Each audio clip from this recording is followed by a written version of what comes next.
Cyber police station येथे गुन्हा number 117 असा नोंद असून त्यामध्ये RPFचे PSI ज्यांच्या अकाउंटमधून जो अग्रवाल नावाचा व्यक्ती मुंबई आणि मुंबई ठाणे किंवा इतर RPFच्या सर्व ठाण्यामध्ये जाऊन तो लोकांना गुंतवणूक करण्याबाबत सांगत होता आणि तो आणि बँक अधिकारी म्हणजे त्यांचं जे कंप्लेंटंट आहे त्यांचं अकाउंट कल्याण येथील आहे.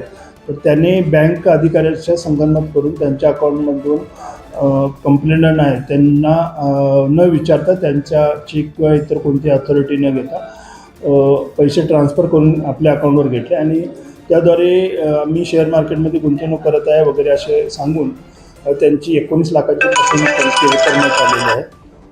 त्यामध्ये आपण गुन्हा नोंद करून माननीय पोलीस आयुक्त सर रवींद्र सिंगल सर, आमचे जॉईंट CP सर तसेच आमचे DCP मतान सर यांच्या मार्गदर्शनाखाली सदरच्या गुन्ह्याचा आम्ही तपास करत आहोत. सदर गुन्ह्यामध्ये जो आरोपी आहे तो मुंबई आणि इतर ठिकाणी त्याने RPFच्या बऱ्याच अधिकाऱ्यांनी अंमलदारांच्या सोबत शेअर मार्केटमध्ये गुंतवणूक करतो अशा बहाण्याने रक्कम घेऊन फसवणूक केलेली आहे.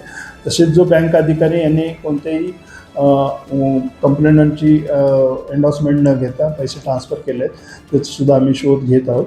यामध्ये आता सर्व ज्या बँकेत पैसे गेले ती बँक अकाउंट नंबर फ्रीज करण्यात आले. त्यामध्ये बरीच सारी रक्कम आहे ती माननीय न्यायालयाच्या मार्फतीने आपण कंप्लेंटंटना परत करत आहोत. आणि मी आपल्या मार्फतीने लोकांना हे आवाहन करू इच्छितो की कोणत्याही आपण जर समजा गुंतवणूक करत असाल तर सेबी रजिस्टर ज्या कंपन्या आहेत त्यांच्याकडेच आपण गुंतवणूक करा ज्याच्यामुळे आपण फसवणूक होणार नाही. जी WhatsAppद्वारे लिंक येते किंवा इतर माध्यम सोशल मीडियाद्वारे जी लिंक शेअर मार्केटमध्ये गुंतवणूक करण्याबाबत आपल्याला सांगत असेल त्या लिंकमार्फत आपण गुंतवणूक न करता ज्या रजिस्टर कंपन्या आहेत त्यामध्ये गुंतवणूक करून आपण आपली बचत ही योग्य प्रकारे वापरू शकता. जय हिंद.